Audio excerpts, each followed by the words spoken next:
Bom, pessoal, cronologia, né? Cronologia bíblica. Vamos parar para pensar um pouco a respeito disso.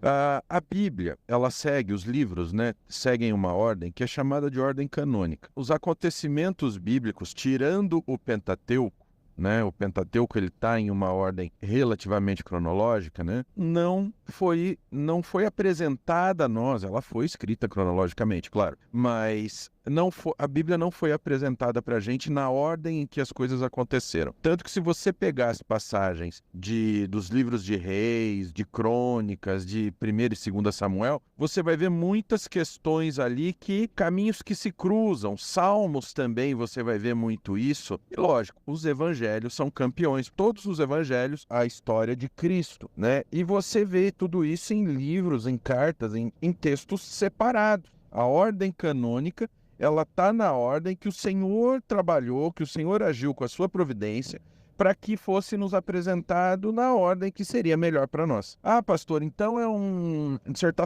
querendo dizer que não é bíblico ler a Bíblia em ordem cronológica? Não, não é isso que eu estou dizendo. A ordem canônica dos livros serve para facilitar encontrarmos as períncopes, o que nós precisamos. Isso mostra a perfeição do Senhor. Serve também para que nós venhamos estudar os livros em uma ordem que prioriza a doutrina e nem tanto a narrativa, tá bom? E é muito importante que pelo menos uma vez a cada 3 anos, para quem faz a leitura anual da Bíblia, que pelo menos por que uma vez a cada 3 anos? Porque é quando a gente vai processar esse conhecimento, tá? É muito bom, é muito importante que pelo menos uma vez a cada 3 anos a leitura da Bíblia seja na ordem cronológica. Por quê? Porque você tem algumas vezes que você vai ler a Bíblia priorizando a doutrina, que é quando você lê ela na ordem canônica, e aí você lê em ordem cronológica para entender como as coisas aconteceram. Então, por exemplo, quando Davi está lá, o filho de Batseba está mal, e ele está orando, qual foi a oração que ele fez? De onde tiraram a oração que ele fez? Outra coisa, nós estamos no nosso devocional diário, por exemplo. Quem está acompanhando, vocês conseguiram ver, olha que coisa magnífica, vocês conseguiram ver quantas vezes no seu sermão Pedro utilizou salmo. E olha que coisa magnífica, né? Falam muito, pastor, como prego expositivamente, como é que eu faço isso, como é que eu faço aquilo? Como pregar? É só pegar o sermão de Pedro, por exemplo, entendeu? É só pegar o sermão de Pedro. Então, para vocês entenderem, verem as passagens paralelas, por exemplo, o endemoniado gadareno,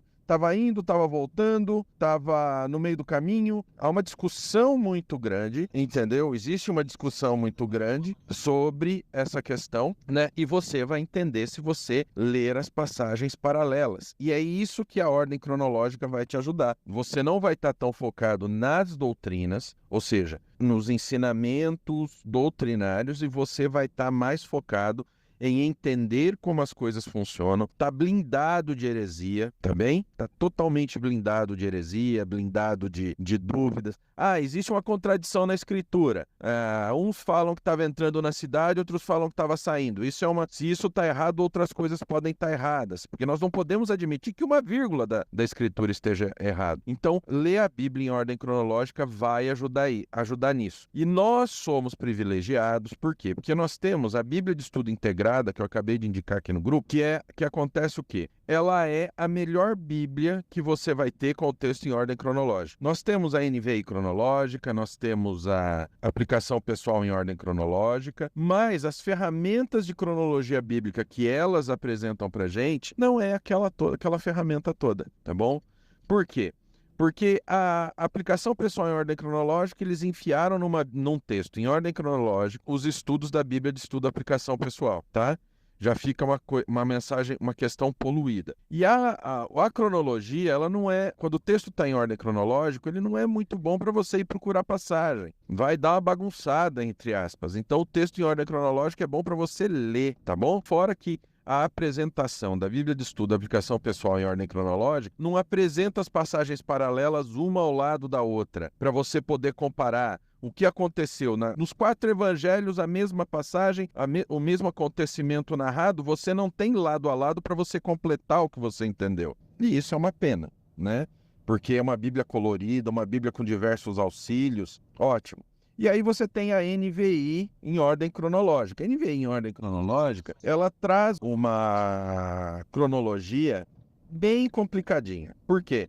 Porque logo em Gênesis você vê que ela dá a entender que existe teoria do intervalo, teologia do intervalo, entendeu? Então já começa, poxa, já começa daquele jeito, entendeu? Já começa complicando e complicando demais. Isso é um problema sério, tá? Dela. Então não é a melhor cronologia. Agora, a Bíblia de Estudo Integrada, a NVI integrada, da Thomas Nelson, ela traz uma cronologia que é a cronologia conservadora, o artifício que ela usa para te mostrar as passagens paralelas é magnífico, porque ela coloca as passagens lado a lado. Ah, mas é tradução NVI. Não importa, entendeu? Não importa que a tradução NVI. A tradução NVI nos traz palavras de Deus. Então é a melhor ferramenta de longe que vocês vão ter para a leitura cronológica da Escritura, tá? É a Bíblia de Estudo Integrada Aplicação Pessoal. Ela traz uma cronologia conservadora no sentido de não trazer as heresias de teologia do intervalo, todas essas maluquices. Ela tem recursos para você comparar as passagens paralelas, entendeu? Ela tem o sistema de referência cruzada aplicado, ou seja, você não vai ter a referência cruzada, tá? Não vai ter referência cruzada, mas você vai ter o quê? O texto já do jeito correto. Tá bom? Então essa é a indicação. Aproveitem, porque tá um precinho nessa pré-Black Friday que é maravilhoso. Aproveitem o preço dessa Bíblia, tá bem? Deus abençoe.